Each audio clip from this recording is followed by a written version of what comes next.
Do you ever feel so fragile, like a sparrow against the wind, like the world is on your shoulders, like a stranger in your skin?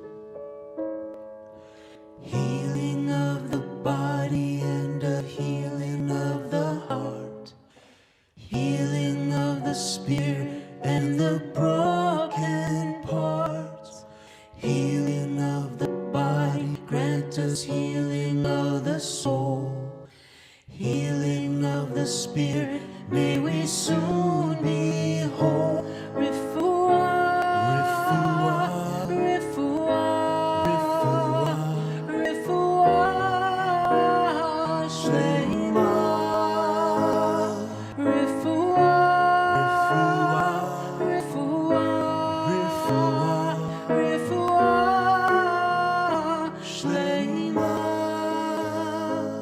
When the world is dark and troubled, when the shadows conceal the sun, and when neighbors become strangers, then from where will our help come?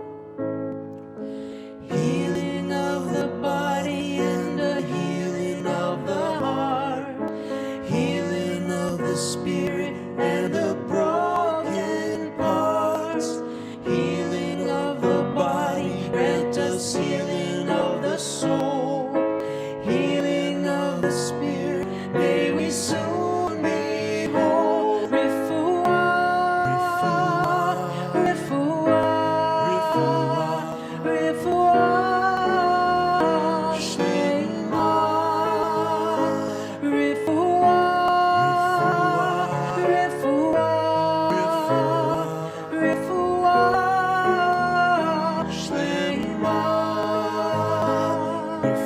Healing of the nation, from sea to shining sea, may we be the change that we want to see.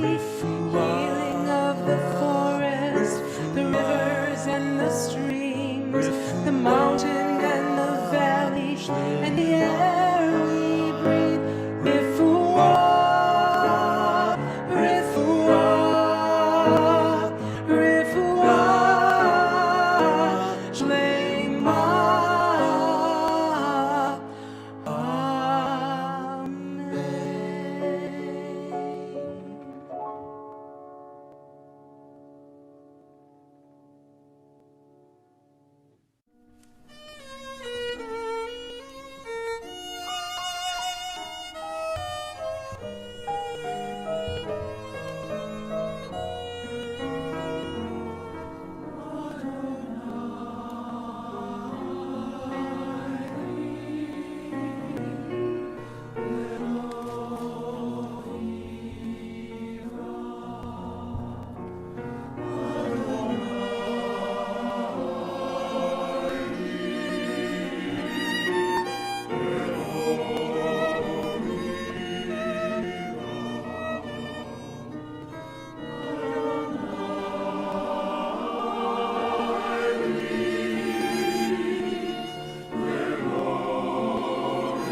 Hashanah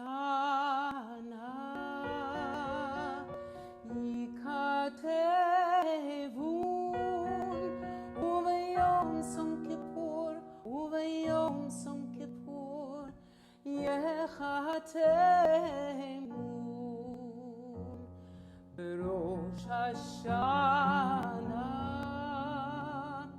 Yikatevun Uvayom Som Kippur Uvayom Som Kippur Yechatemun Chamaya Avorun Chamaya Bareyun Mi Yichye Umi Yamut Mi Vikiso Umi Lo Vikiso Mi Vaesh Umi Vahamai Mi Vacher Umi Vachaya Mi Varav Umi Vazama Rosh Hashanah Yikatevun Uvayom Som Kippur Uvayom Som Kippur Yechatemun Rosh Hashanah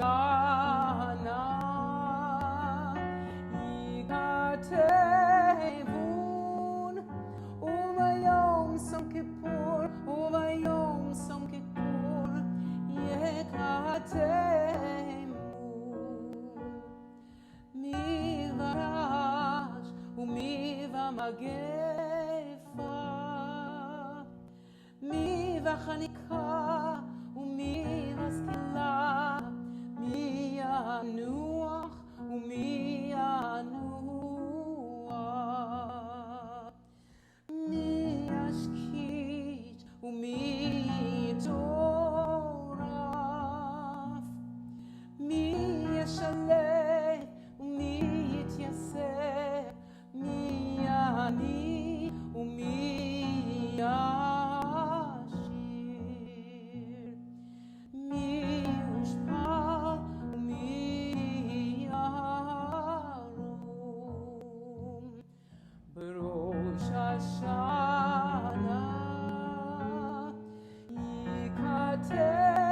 Yikatevun Uvayom Som Kippur Uvayom Som Kippur Yechatemun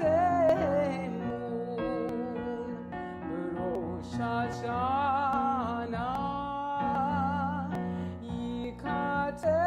Yikatevun Uvayom Som Kippur Uvayom Som Kippur Yechatemun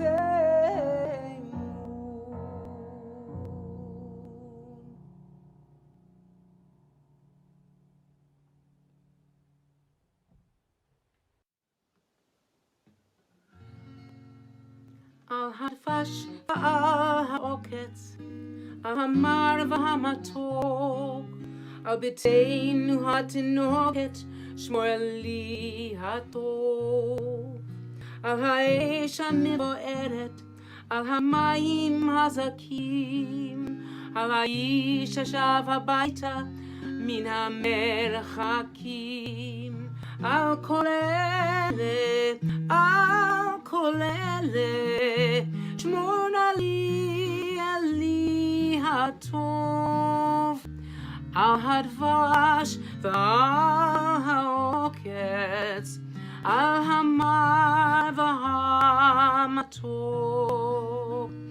Al Nata Kol Natua Al Tishkach Et HaTikva Hashiveni V'Hashuva Al Haaretz HaTova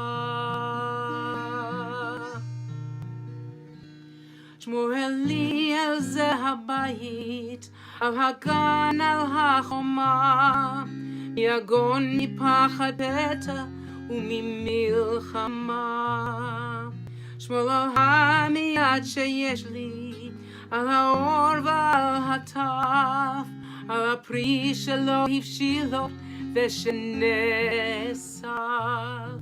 על כל אלה, שמור נא לי אלי הטוב. Hey, good Yontif. We're ready to get started almost out there, but I wanted to take just a minute to welcome all of you who will be joining us virtually. We certainly miss having you here on the Micah campus, but we respect your decision to stay home and stay safe. So get comfortable and maybe make sure your computer charger is nearby, and if you have a book, grab it. If not, don't worry, it's going to be pretty easy to follow along. Maybe let go of any of the resentments you have towards God or Judaism or Micah or the rabbi, or forget about all the other distractions for the next few hours. And remember that this sacred experience is not about being in a sanctuary. It's really about making this day special. So we'll be offering a whole slew of activities tomorrow, and I encourage you to join us at 10 a.m. and then to check the website for all the other things you can participate in to make this a special holy day that it is. Good Yontif. על הדבש ועל העוקץ, על המר והר.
Rabbi Sarah Hurwitz, the first Orthodox woman to serve in a capacity as close to a rabbi as the Orthodox world would allow, once told the story about Mohini. Mohini was a rare white tiger that in the 1960s lived in the National Zoo in Washington, D.C., and for years, Mohini spent her days pacing back and forth in the 12 by 12-foot cage that had been assigned to her. When the management of the zoo finally wised up and realized that it was not healthy for such a grand animal to be confined to such a small space, they decided to build her a significantly larger cage so that Mohini could run and climb and explore. But when Mohini arrived at her new home, she didn't run. She didn't climb. She definitely did not explore. Rather, she marked off a 12 by 12-foot square for herself. And she paced there, back and forth and back and forth and back and forth for the rest of her life. Mohini had become so accustomed to life in her 12 by 12-foot cage that even when she was able to spread out, she didn't. She was convinced that the way things had always been, the way she was used to things being, was and would always be. When given the opportunity to expand her perspective, Mohini did not. She lived out her life in an invisible, self-imposed cage. Now, difficulty with change is not exclusive to tigers. Inscribed on the walls above many sanctuary arcs, there's a phrase that is taken directly from the Talmud and posted in this very key location to serve as a visual mantra for all those who gather in prayer. It reads, Da lifnei mi'ata omed, know before whom you stand. This evening, I know, in fact, before whom I stand. Those of you who are here in the sanctuary with us, and those of you who are joining us virtually from your homes. Once upon a time, we would expect to seat 1,000 people on Kol Nidre, shoulder to shoulder. But we are a changed community. And while some of us are better able to cope with change than others, the reality is that I know no one who hasn't been overwhelmed by the challenges of the past 18 months. And all summer long, I thought through what I would say to you on this very night, when we would sit side by side in our sanctuary, singing and praying and hugging one another. It was going to be a holy day homecoming. But take a look around. Lots of empty chairs. Need I say more?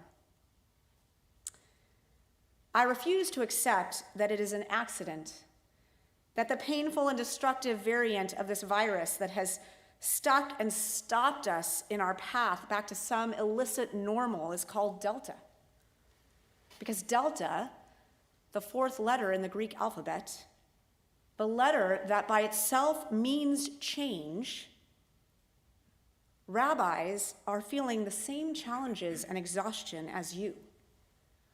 Recently, a colleague posted a question in a rabbi's chat group. The question was, would you consider a tattoo to be kosher if it read, they didn't cover this in rabbinic school? And my response was, only if said tattoo is exposed while you are toggling between a Torah reading and adjusting the sound wiring for Zoom. Because we are living in a time of Delta, the virus kind and the change kind. And whether we like it or not, like with Mohini, the environment around us is changing. And on this night, our task is to consider, how will we adapt to change? How will we embrace change? Over and over again during the High Holy Days, we repeat the words of longing to go back, to return to the way things used to be. Hashivenu Adonai elecha v'nashuva. Turn us back, O God, and return us. Chadesh yameinu kakedem. Renew our days like they were before. Tonight we come together just days into a new year. And regardless of how good the good old days actually were, if we were honest, we acknowledge that the clock only moves in one direction. The lament, return us kekedem, like before. The hope and the challenge, kadima, onward to something new and filled with potential. They are, in fact, from the same Hebrew word, innately linked with one another. The ability to mourn the loss of the world as we once knew it, and to adapt so that we can embrace the future. Our tradition teaches that we can do them both simultaneously if only we stop to consider and then hold on to what the rabbis of the Talmud called the ikar, the essence of what really matters. So during the next 24 hours, perhaps our collective prayers, through beautiful and stirring music, and through silence where, if we are lucky, we might just hear the still, small voice within us, will remind us that the ikar, the essence of what really matters, is not in the heaven and not across the sea, but close at hand, available for each of us. And so we begin that journey together as we invite our past presidents, Ron and Faith Galbraith, to come forward and light our Holy Day lights.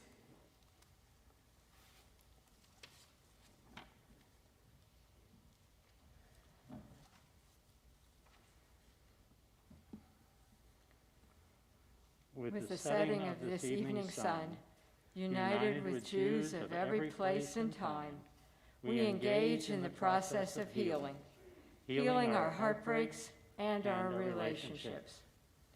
May the light of the divine shine forth to illuminate all the good we must do, all the harmony we must create.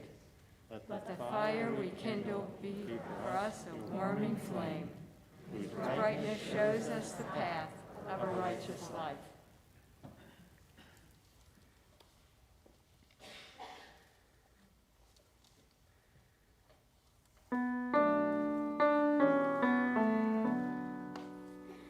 Baruch atah Adonai, Eloheinu melech haolam,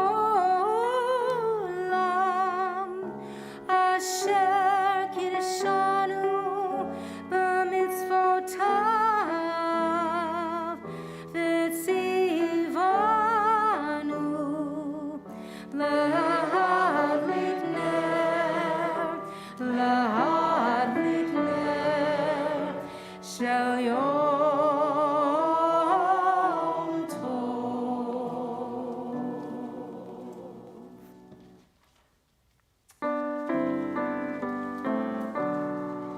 Baruch atah Adonai, Eloheinu melech haolam, sheheryanu v'kiyanu lehianu lazman hazeh.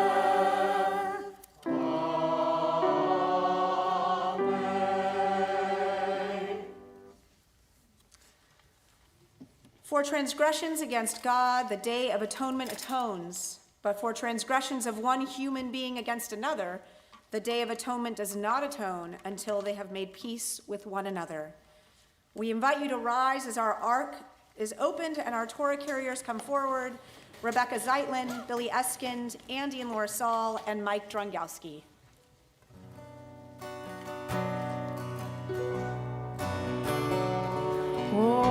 Zaru ala tzadi Yisrael simcha.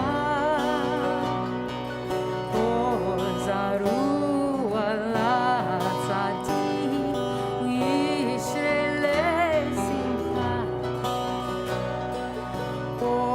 Zaru ala tzadi Yisrael simcha.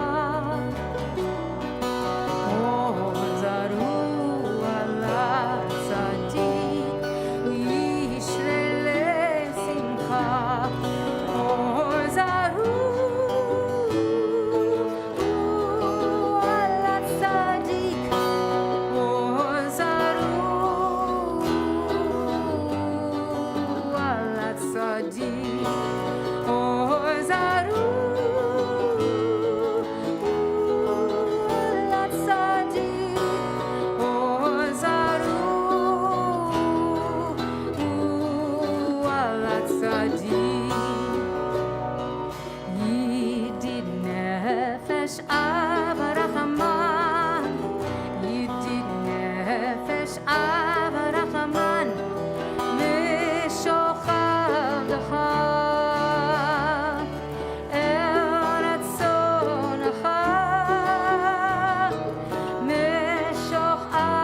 It's like you're at a Jewish wedding and the bride walks down and people think they should stand, but they don't know if they should stand, and then some people stand and then other people don't know. And I just turned to Rabbi Flip and I said, 21 years post-ordination, and I can't remember to tell him to stay standing for Baruch Hu. So apologize for the discomfort of sitting during the Baruch Hu, but you survived, and now we're going to move on.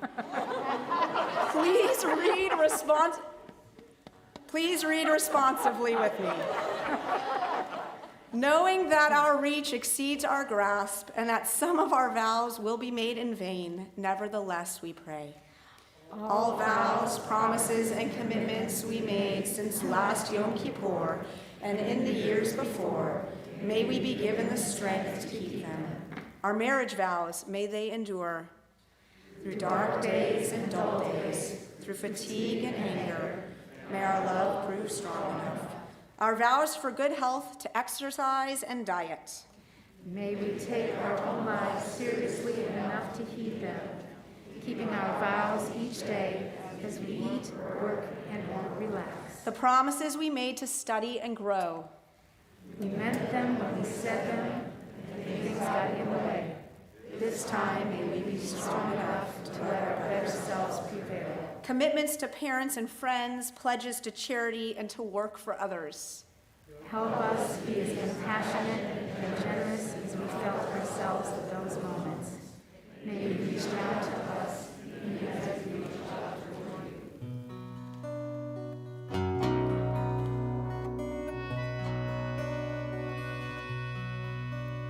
Shema Yisrael, Adonai Eloheinu, Adonai Echad. Shema Yisrael, Adonai Eloheinu, Adonai Echad. Shema Yisrael, Adonai Eloheinu, Adonai Echad. Shema Yisrael.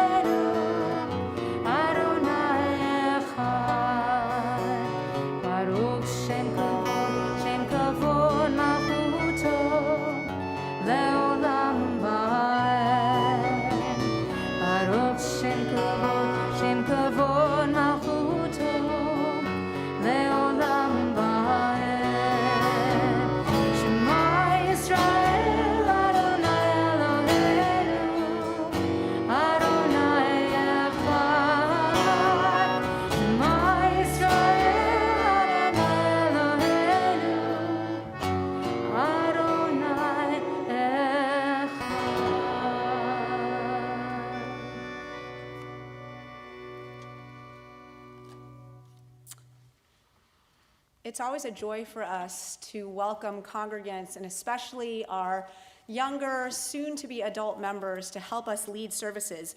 You know, Congregation Micah has weathered this pandemic with some incredible exhilaration and stamina. We've had 68 new member families join our community just since the pandemic began. We have a bar or bat mitzvah to celebrate almost every Shabbat this coming year, which is both exciting and a little bit exhausting to think about. But one of our upcoming bat mitzvah is going to come and join us on the bima, Nico Manis, at this time to help lead us in the Ve'ahavta.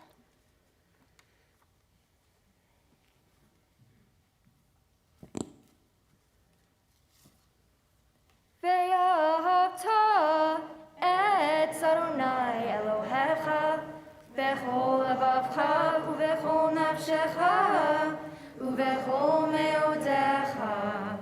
והיו הדברים האלה אשר אנוכי מצווך היום על לבביך, ושיננתם לבניך, ודיברת בם בשבתך בביתך ובלכתך בדרך ובשוכבך ובקומך, וקשרתם להיות על ידיך, והיו לטוטפות בין עיניך, וכתבתם על מזוזות ביתך ובשעריך, למען תזכרו ועשיתם את כל מצוותיי, והייתם קדושים לאלוהיכם.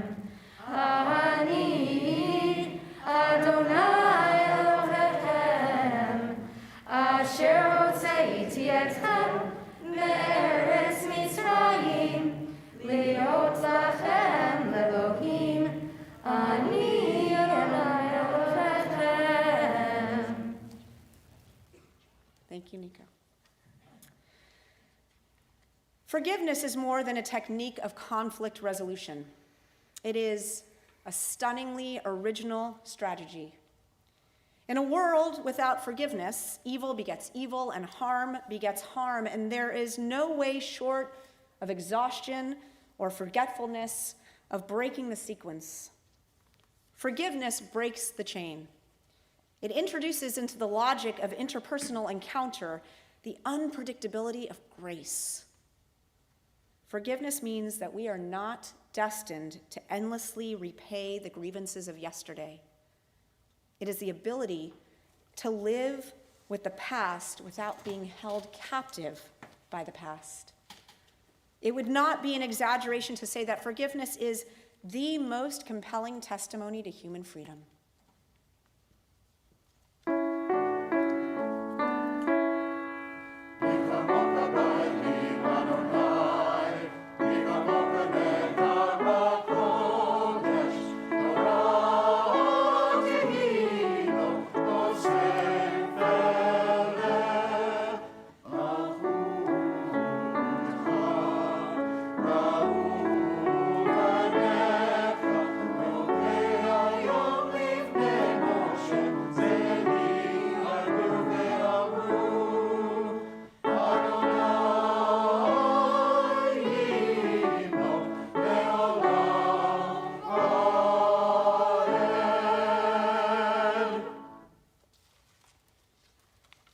We'll invite Rebecca Millman to come forward and lead us in our next responsive reading.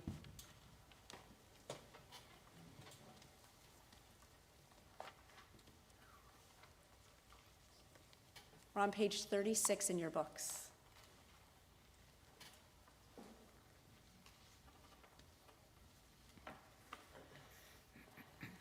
Help us, God, to lie down in peace, but teach us that peace means more than quiet. Remind us that if we are to be at peace at night, we must take heed how we live by day. Grant us the peace that comes from honest dealing, so that no fear of discovery will haunt our sleep. Rid us of resentments and hatreds which rob us of the peace we crave. Liberate us from enslaving habits which disturb us and give us no rest.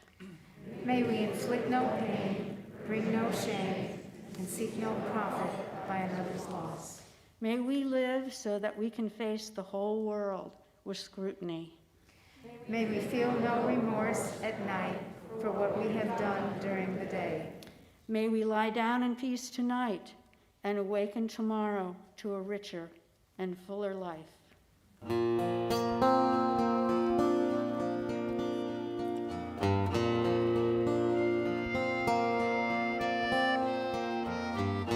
Hashkivenu Adonai Eloheinu l'shalom, l'shalom, v'hamidenu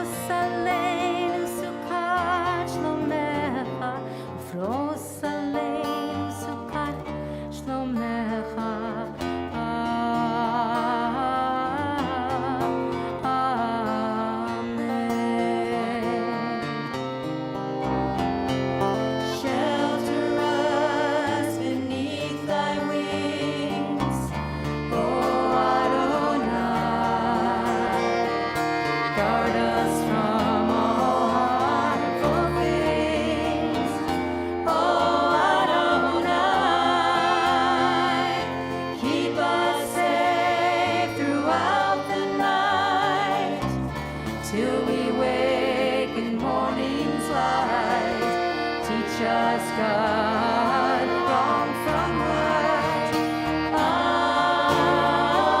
Amen. Amen.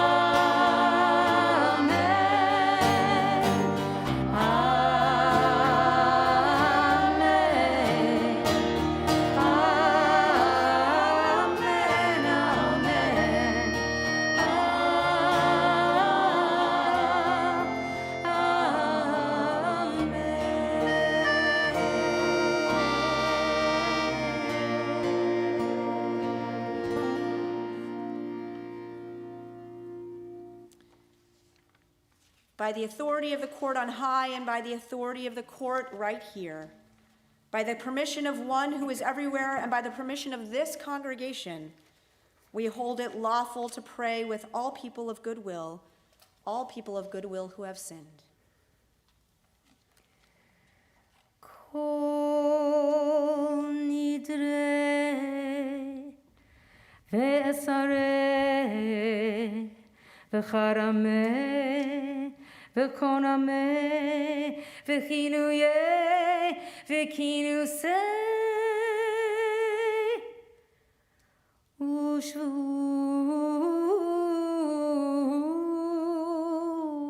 Ushvut Din Darna Udaish Tabana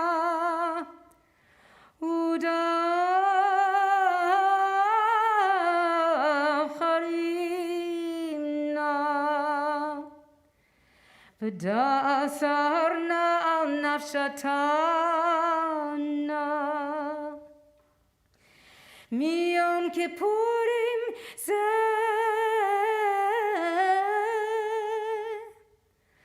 Ad Yom Kippurim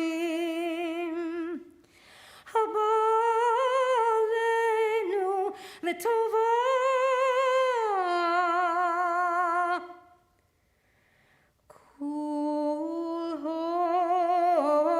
Kulhon Icharadna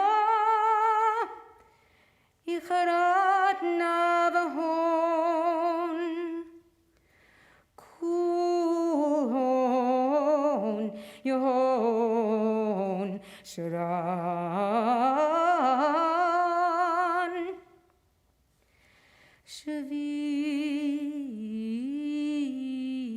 Shavikin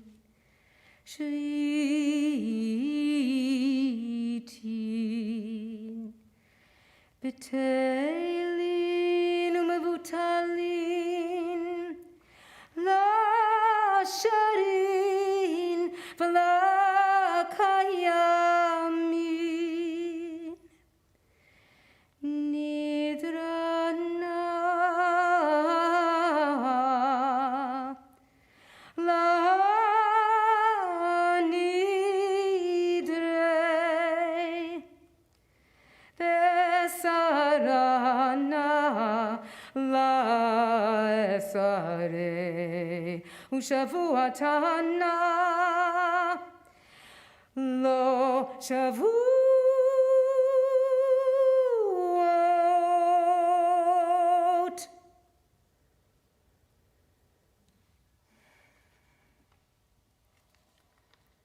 I invite you to please rise and join me in the words of Hatzi Kaddish.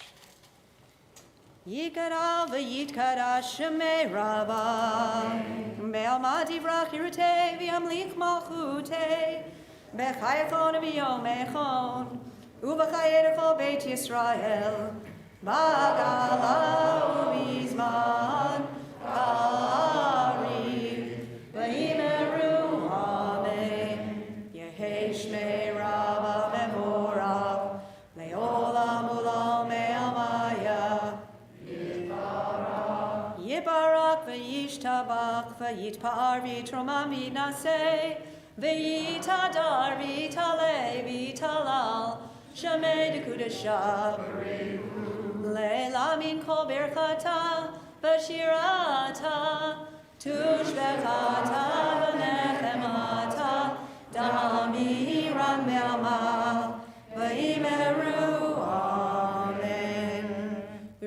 standing for Avinu Malkeinu.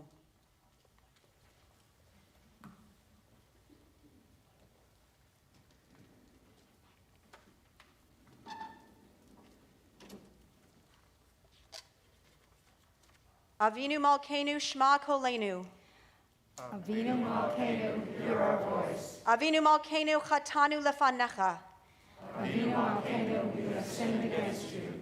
Avinu Malkeinu Chamol Aleinu Ve'al Ol Aleinu V'Tapenu. Avinu Malkeinu, have compassion on us and on our children. Avinu Malkeinu Kale Dever V'Chera V'Ra'av Me'aleinu. Avinu Malkeinu, make an end to sickness, war, and famine. Avinu Malkeinu Kale Kol Tsar Umastin Me'aleinu. Avinu Malkeinu, make an end to all oppression. Avinu Malkeinu Kodvenu B'Sefer Chayim Tovim. Avinu Malkeinu, inscribe us for blessing in the book of life. Avinu Malkeinu Chadesh Aleinu Shana Tova. Avinu Malkeinu, let the new year be a good year for us. Avinu Malkeinu Chanenu Ve'anenu Ki Ein Banu Ma'asim Aseh Imanu Tzedaka V'Chesed V'Choshienu. Avinu Malkeinu, be gracious and answer us, for we have little merit. Treat us generously with kindness, and be our help.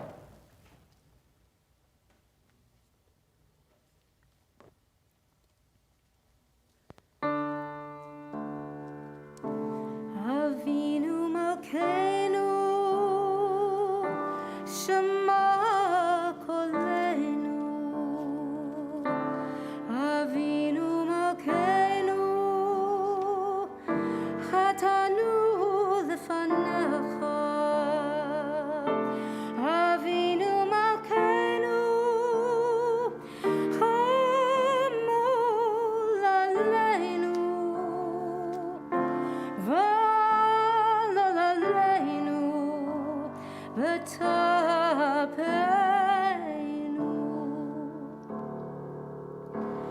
Avinu Malkeinu, Kol Dever, V'Cherev Ra'av Me'aleinu.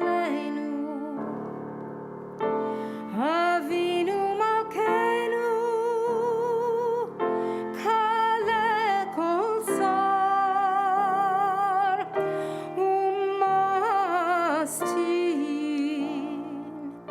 Me'aleinu. Avinu Malkeinu, Avinu Malkeinu, Kodvenu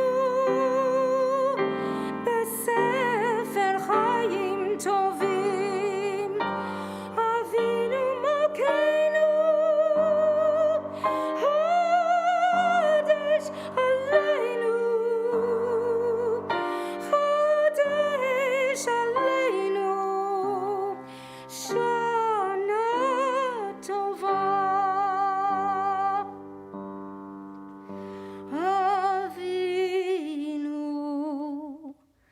Avinu Malkeinu, Harem, Harem, Keren, Yisrael Amecha.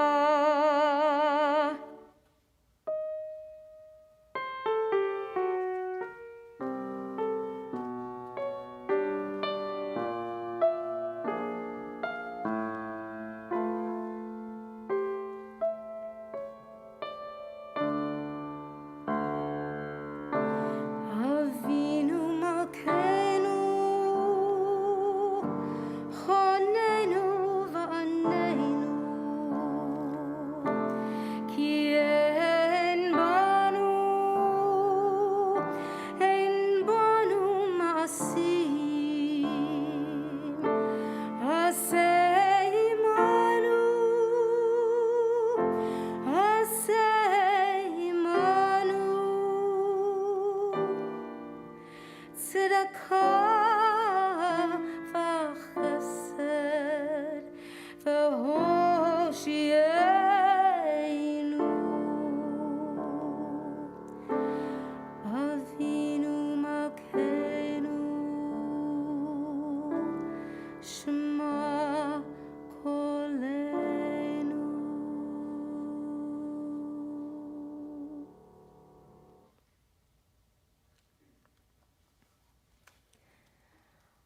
Adonai sifatai tiftach ufi agi tehilatecha. Adonai, open up my lips that my mouth may declare your praise.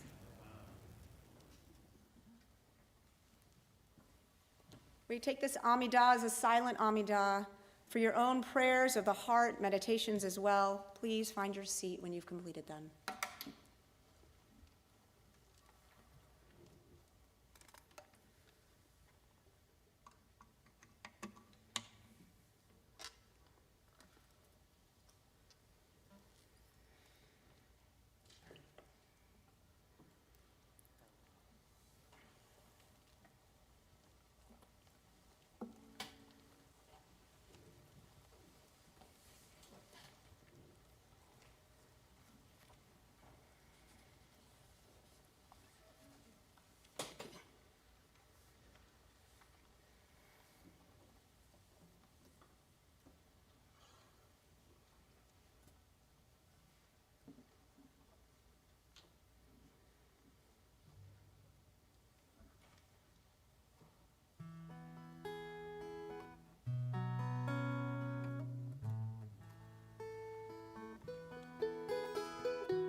שאלתי אותה אבקש.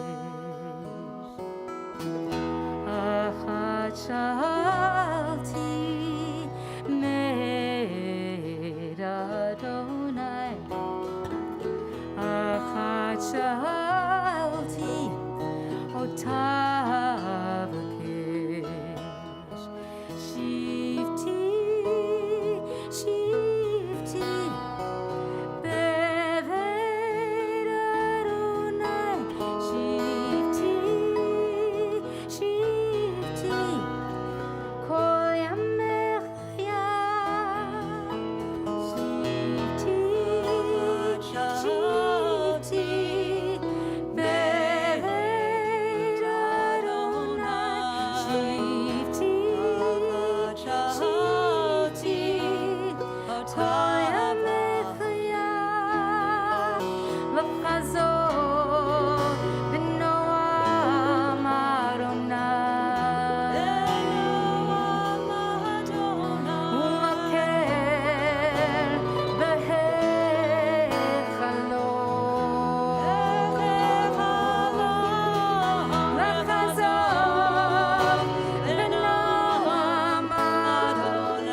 Along our life's journey, Our bodies and souls suffer moments of pain, bruising, and brokenness. The Mishaberach prayer is an opportunity to ask that God give us and the ones that we love strength as we traverse a path towards healing. Our congregation prays for the healing of Steve Geringer, Jane Sherberg, Paul Richter, Crystal Miller, Charlie Baugh, Dick Eskind, Steve Gould, Bibi Weinstein, Alex Morgan, Bill Drongowski, Edria Ragusin, Janice Grossman, Jill Gutnicht, Florence Wittenstein-Stapperstein, Mike Harris, Alan Mandel, Caitlin Kopelman, Jerry Kopelman, and Claire Schwartz. In addition to those we named, I'll invite you at this time to share those that you call to mind who are struggling with illness, those suffering from a broken spirit, and the selfless individuals using their own healing hands to bring aid and comfort to those we love. If you're joining us online, you can share their name as well out loud. We will hear them. Please do so now. Susan Burdine, Wayne Blackman.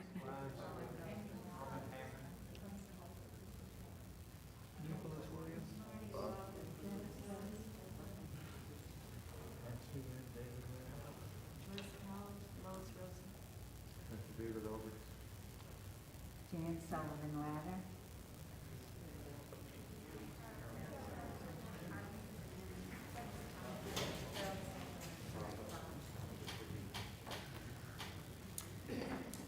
We ask God to ease their pain, calm their fears, and give them courage and surround them with sheltering peace. We offer this prayer for healing.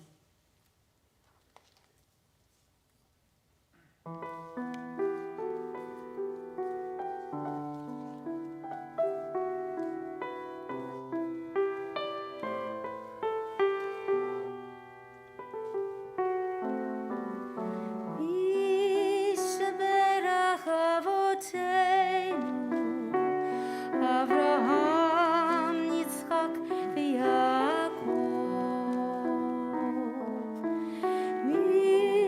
Mishaberach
Good Yontiv, everyone. His name was Yaakov Yosef of Polnoye. He was one of the first and best-known disciples of the founder of Hasidic Judaism, the Baal Shem Tov. Rabbi Yaakov Yosef is credited for sharing the following interpretation of Jacob's ladder. He taught that human beings were like ladders planted on earth, with our tops reaching towards the heavens.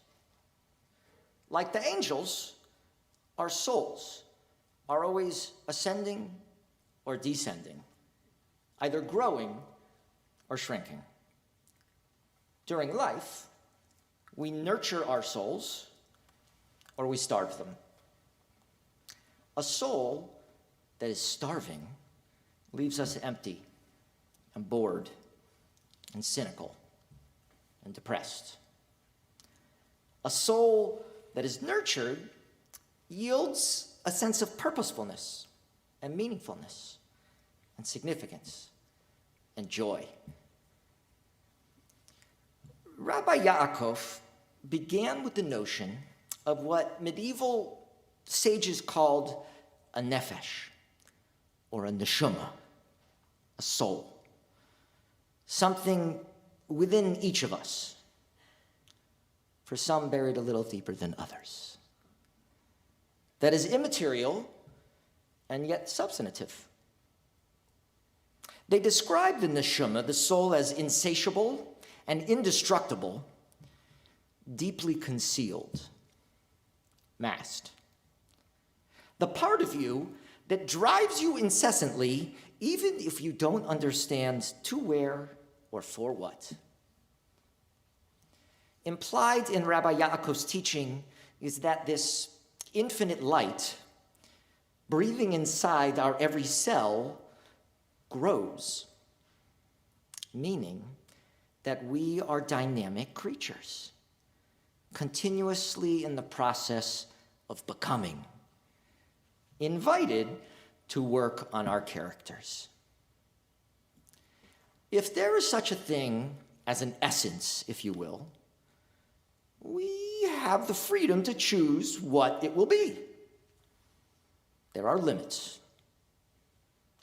What stabilizes most folks about the dynamic character of our souls is a commitment to certain basic values as life proceeds. When life is good, it's easy to hold on to them. In times of personal or communal crisis, choices are made. Consider last week's dilemma for Avraham Avinu, Abraham, our ancestor. Obedience to God or love of your child. In such a crisis, we give up on one value to affirm another. And in doing so, we determine who we are now. There are competing values everywhere, even here at Micah. All are welcome, but we want to feel safe. So we have security to help protect us and keep out those who want to do us harm. We cling to idealism, but we're not naive. A good number of us Jewish people insist on giving ethics a high personal priority. We may not always know quite how we should act amidst so many complex problems, but we also seem to understand that there's no life worthy without strong moral effort. Judaism says we are entitled to the pleasures we enjoy. But indulgence is not the meaning of existence, not while others suffer. What part of us is calling us to feel this way, if not our souls? What invites us to work on our characters, if not our Judaism? In America, Conformity is a prerequisite of acceptability. So we Jews put on masks. Some of us are here because we don't feel accepted anywhere else. Mainstream America, mainstream Judaism doesn't fit totally right. Our contemporary political, economic, and social structures, they almost validate living amorally most of the time. Okay. I'm not much for Yiddish, but let's admit it has a unique sound. It's got an emotional sort of texture to it. There's a special wisdom in the Mama Lashon. The term, for instance, Shena Yid, means beautiful Jews. To Yiddish speakers, a Shena Yid isn't someone with lustrous hair and sparkling teeth and like a great body. A Shena Yid, a beautiful Jew, is a refined person. It's a cultivated person. It's a person of sterling character, a person in touch with their soul. So, Dr. Eugene Borowitz was my professor at the seminary. In Hebrew, we say, Alav HaShalom, may he rest in peace. Though I really seriously doubt it, because when he was alive, he was usually stirring up trouble with some controversial ideas. And so, if our souls live on, as Judaism claims, and there's an Olam Haba, a world to come, and he's in it, he's most likely making the other people around him think. In a publication that won him a National Jewish Book Award, Rabbi Borowitz called us American Jews a new species of Marranos. In Spain, during the 14th and 15th centuries, Jews were forced to convert to Catholicism in order to survive. Called Marranos, many presented a Catholic exterior, but remained steadfastly Jewish at heart. The old Marranos had Christianity forced upon them, and they did not confuse their real identity with what society insisted that they be on the surface. Here, in the United States, 500 years later, we willingly, avidly, turn from the outer signs of our Jewishness to embrace American values. These next 10 minutes are for all of us converts to the secular, suburban, educated way of life. These next 24 hours are meant to evoke in you certain thoughts and certain feelings, and if this little talk is any good, certain actions. If nothing else, we hope the collective experience of these holy days will help you discover your Jewish soul, how Jewish at heart you really are. In antiquity, the central ritual of Yom Kippur featured the high priest pulling back the curtain to reveal the innermost chamber of the temple called the Holy of Holies. He'd pull back the curtain, he'd enter the sanctum and pronounce the ineffable name of God. The reason we gather and come together on Yom Kippur is to pull back the curtain. And so on this, the holiest night of the Jewish year, or for the rest of your adult life, if you so choose, I invite you to take off the masks. I don't mean the medical ones. Please keep those on. I mean the masks that we Jews wear, the ones that help us fit in. Shed the veneers and drop the fronts and the facades and the disguises that we all use to camouflage our vulnerabilities, because growing your soul requires that you expose it. And it happens best when you step in and lean into the vulnerability, into the discomfort of something new, something challenging, something unfamiliar. In this safe space, where inclusivity is in our DNA as a community, where we do our best not to judge, here in the most compassionate of sanctuaries many of us have ever known, leave the pretenses of American society in the parking lot. Or if you're at home, tune out the distractions and join us on a journey within. Help me, help us, help you create a better definition of your Jewishness, a clearer, more fulfilling one, more easily accessed. Like a Shulchan Aruch, we have set the table. No politics, no economics. They cloak the spirituality within. Just this picturesque room reverberating with exquisite music, surrounded by souls all over the planet, really, on a similar but customized journey. On this, the most sacred night of the year, all ready to hear the rabbi tell a joke. Well, an endearing story with a moral. Man goes into a pet store and he wants to buy a bird. He wants the bird to talk. So he buys one that's guaranteed to talk, and he comes back to the store the very next day to complain already. The bird doesn't talk. All he does is sit there. The manager says, that's strange. Tell me, does he peck on the little bell? Well, what do you mean, bell? Oh, you need a bell. I'm sorry, that was my oversight. You get up every morning to a bell, don't you? The bell goes off, you get started, the bird pecks on the bell, hears it, gets his day started, got plenty to say. How much is a bell? $8.95. Give me a bell. Comes back the next day and he says, I don't understand about my bird. He doesn't sing and he won't talk. The store manager says, does he look in the little mirror? The man says, what do you mean mirror? Well, you wake up and look in the mirror, don't you? You look in the mirror, you feel good about yourself. Bird looks in the mirror, he looks terrific, he sings and he talks. I gotta have a mirror, huh? How much? They're on sale, $16.95. Back again the next day and ready to lose it, the man says, the bird won't sing and he won't talk. The manager says, does he climb the little ladder? I don't have a ladder. Oh, you gotta have a ladder. I mean, don't you get exercise every morning?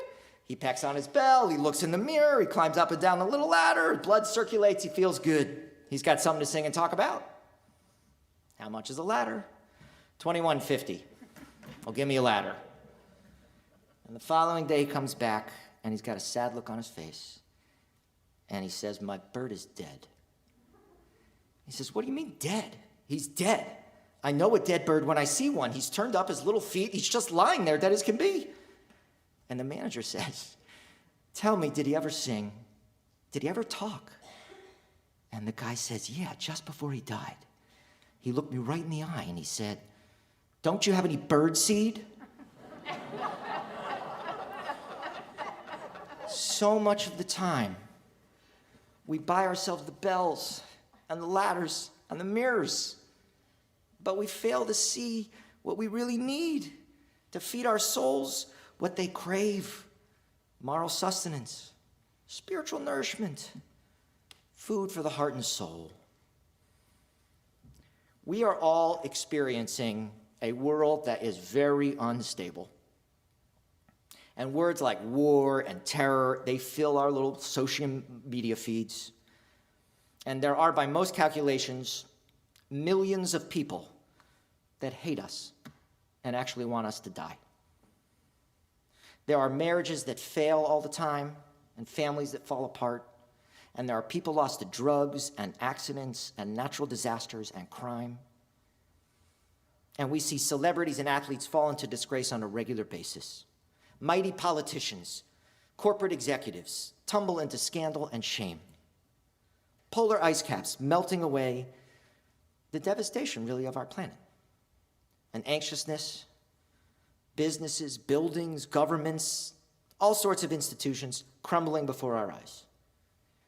And the turmoil of the pandemic is disturbing to all of us, because nothing stands firm in the world. Everything's always in flux. Each generation has its challenges to face, and each needs strength and consolation. The answers to our problems are probably not on Facebook, Netflix, or Amazon Prime. Our souls are hungry for something that's beautiful and that we perceive at least will last. And tonight's service and its magnificent music and its moral messages, and this sermon, like Micah, has lofty goals. We are always looking to inspire you, to lift you up, to encourage you to feel something and to learn something and to do something, and to grow that part of you that the rest of the world ignores. We want to help you determine what being Jewish means, what it means to you, and why it matters to us. Now, my eldest son, now 19, realized as a small child, probably 15 years ago, that there weren't really that many Jews in the world. I was picking him up from school, the Akiva Jewish Day School, and he climbed in the car and he said, "Dad, being Jewish is a really big deal to you and Mommy." I said, "Yeah." He said, "Seems like something that matters a whole heck of a lot to you doesn't really matter to that many people." It was humbling. I would like to posit that every single person in this room, or who's taking the time to watch, is fundamentally more Jewish at your core than you think. And here's why. Whether you are moved by the music, or you just like the people, or you're avoiding the guilt or judgment from someone for not being here or not watching, whether you love every moment, or you just sort of make it through, whether you're paying close attention or you just have us on in the background, by taking the time to reflect on a night like tonight, what appears a random Wednesday night on everyone else's calendar, that is what it means to cast your lot with the Jewish people. It used to be, in the old country, I say that as if I lived there, that the most basic metric for being Jewish was your level of religious observance. Catch yourself if you say this. "Oh, I go to Micah. I'm not that religious." Yeah, stop it. Okay? You're just another kind of religious. You don't follow halakha, Jewish traditional law. Neither do I. My guess is that if you were to take a submarine from New York City to England, you would find all along the bottom of the ocean tefillin, phylacteries.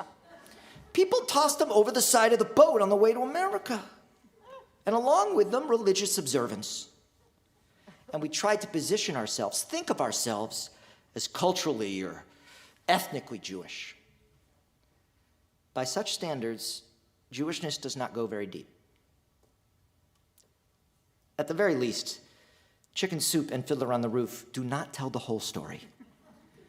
So let me set this forth.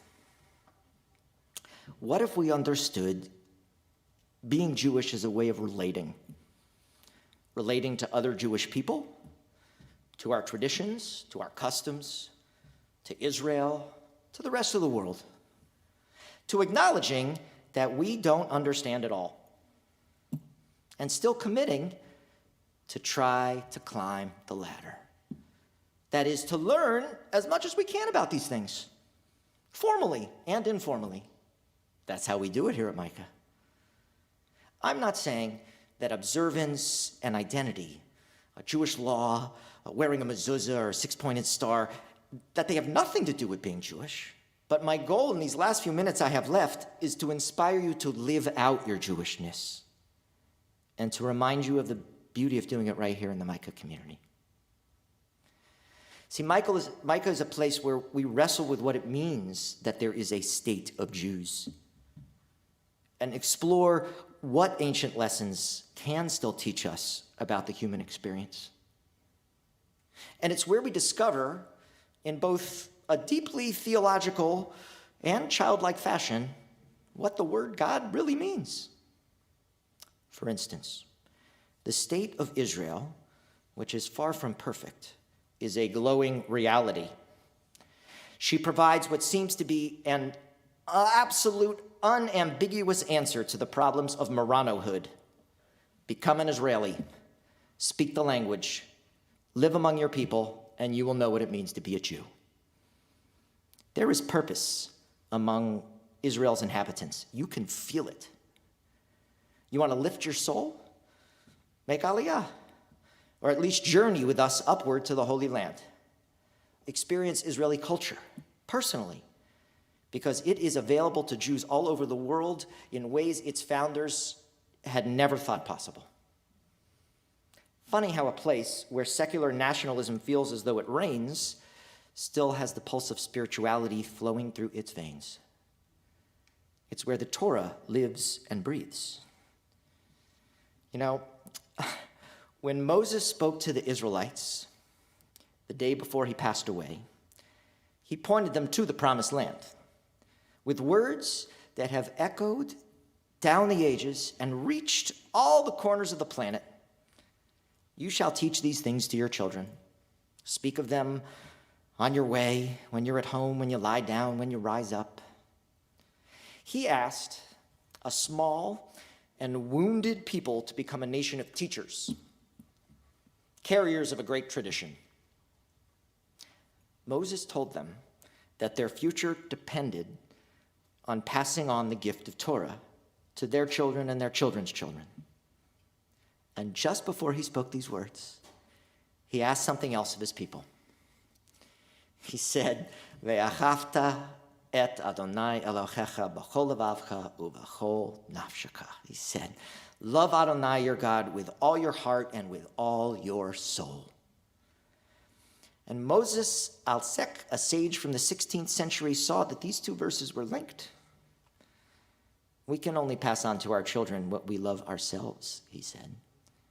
We can only place in their hearts what comes from our hearts. Writes Rabbi Jonathan Sachs, we cannot order our children to be Jews. We cannot deprive them of their choice, nor can we turn them into our clones. All we can do is show them what we believe and let them see the beauty of how we live. Our kids see through us and a mixed message right away. They know who we are. They see what we do. We can only show them the deeds that we practice and perform. And our souls, they are cultivated one deed at a time, one act at a time, until it becomes habitual, internalized.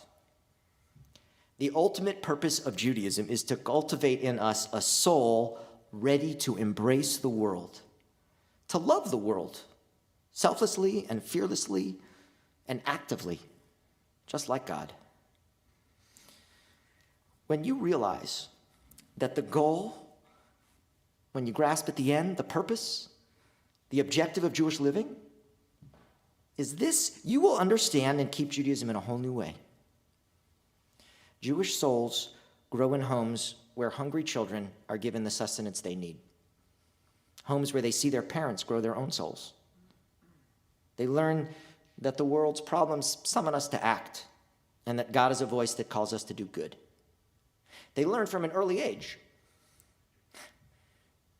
to see themselves as part of a story that began in slavery, but rises toward freedom and human dignity and a world of peace. They come to understand that the story isn't finished yet, that it can't be finished in a single generation, but depends on each of us to bring it forward and to write the next chapter in our time. Kids learn if they're taught with integrity and patience and sincerity and love. They learn from what they see around them, from people they hold close to their heart. If you leave the mask off and expose your Jewish soul that is beautiful and nourishing and strong, your child will encounter a distinct way of life, a life that will lift them up to something higher and better, a path that points them towards goodness and purpose and joy and hope. And if they experience Judaism in this way, they will want to embrace it. They'll want to carry it with them. We know that at Micah.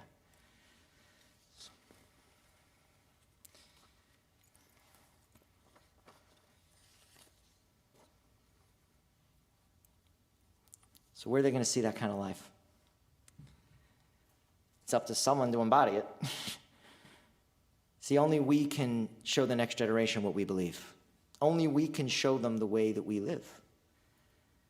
Only we can show them what matters to us, even if there aren't that many of us. All of us, whether we've brought children into the world or not, share the task of bringing Judaism to life through our learning and through our prayer and our celebration and through our sacred deeds that we do together. And we do it by growing our souls and living as Jewishly and as beautifully and as fully as we can, out in the open. An old man brought his little granddaughter into the synagogue one day, and they walked down its center aisle hand in hand, and they climbed the steps of the bima, and they stood together in front of the Holy Ark, and the grandfather opened the doors of the Ark to show her the scrolls of the Torah, clad in their beautiful dressings. And the girl looked at them rapidly, and she cried out, "I want to go up higher." And the grandfather bent down and he kissed her, and he lifted her up and he said, "May you always want to go higher."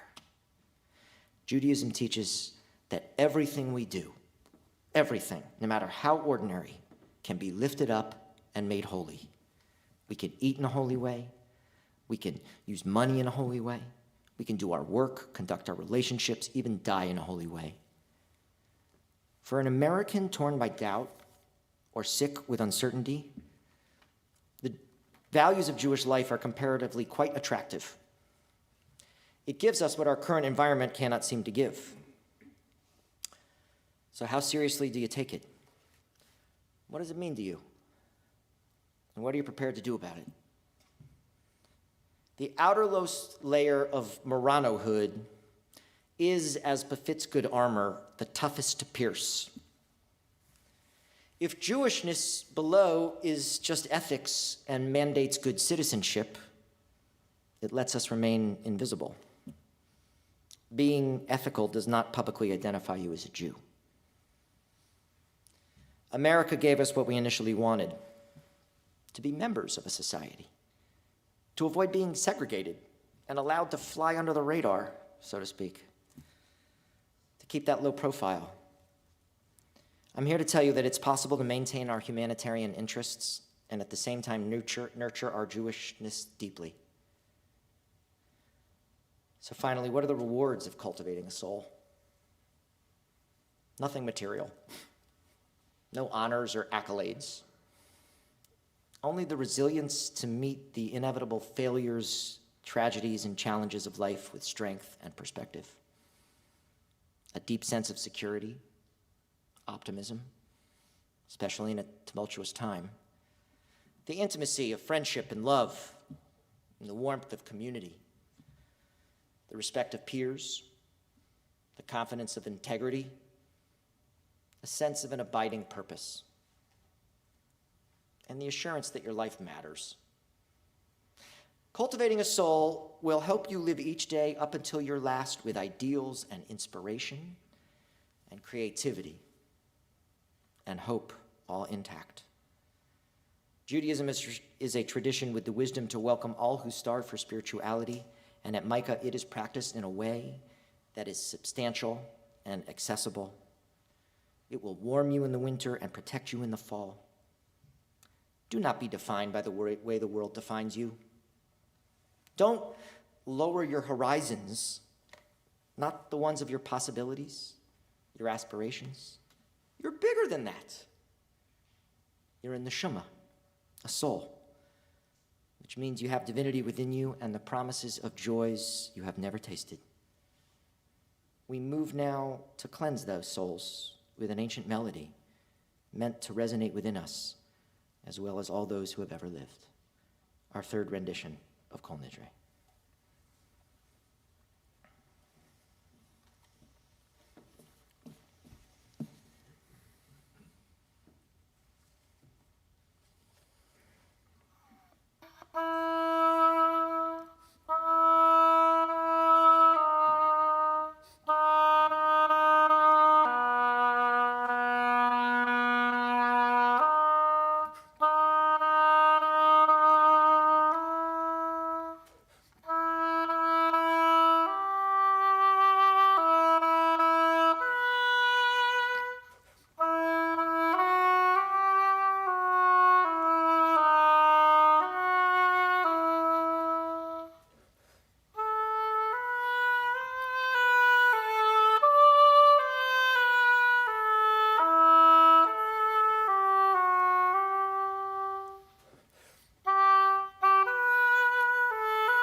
invite you to rise now for the words of Kaddish Yatom.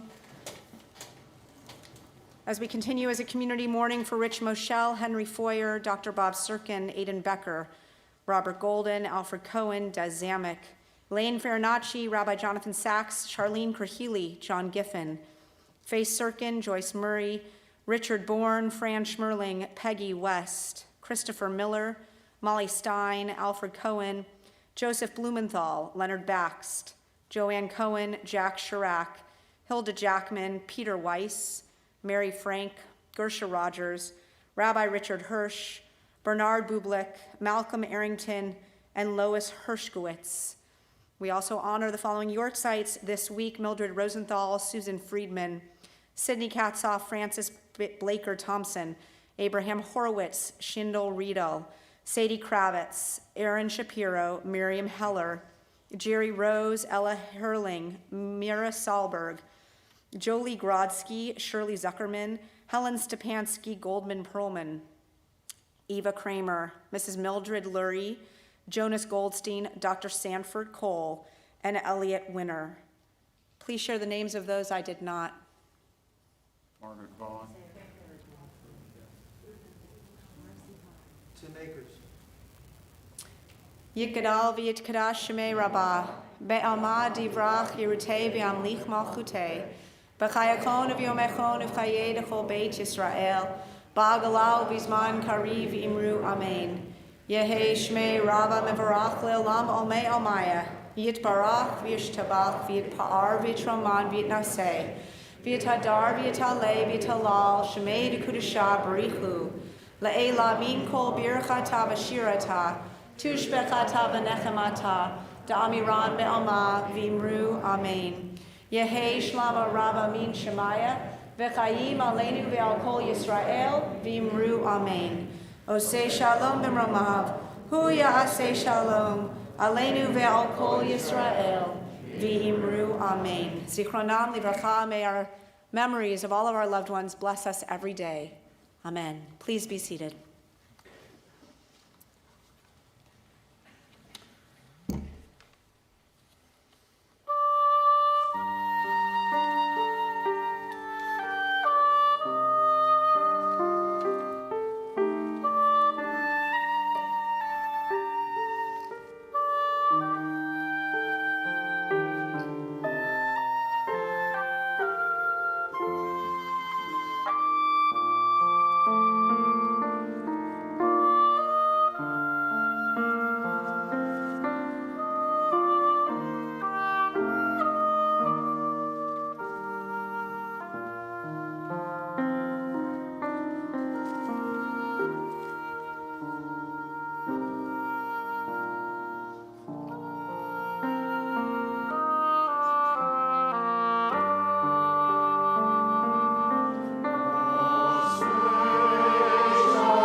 A few announcements before I let you go, please. Tomorrow morning services will begin promptly at 10 o'clock. Don't forget your masks.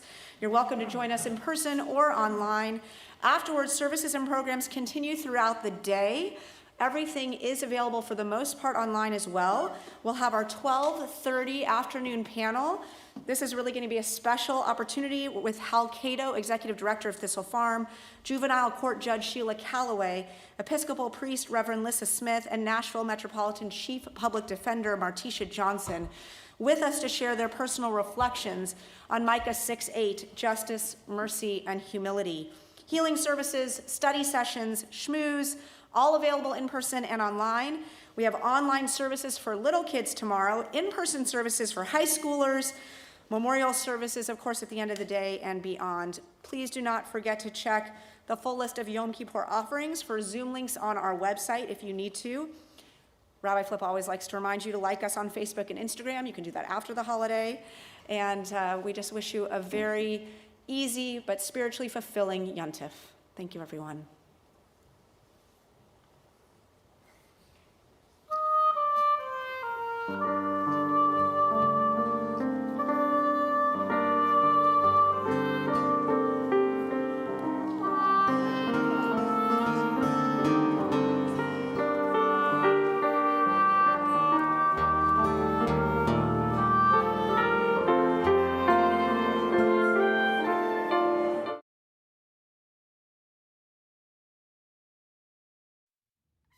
Thank you so much for joining us for Kol Nidre this evening. It has been a pleasure to be with you and start this sacred journey together. It continues tomorrow morning at 10 o'clock with our morning service and a whole lineup of what we hope will be really enriching and spiritually meaningful programming throughout the day. We will end that day together as we close the book and close the gates with our Ne'ilah service immediately following Yizkor, all starting at 5 o'clock right here in our sanctuary. Please bring your masks, bring your open heart and your open mind. We look forward to continuing this journey with you together.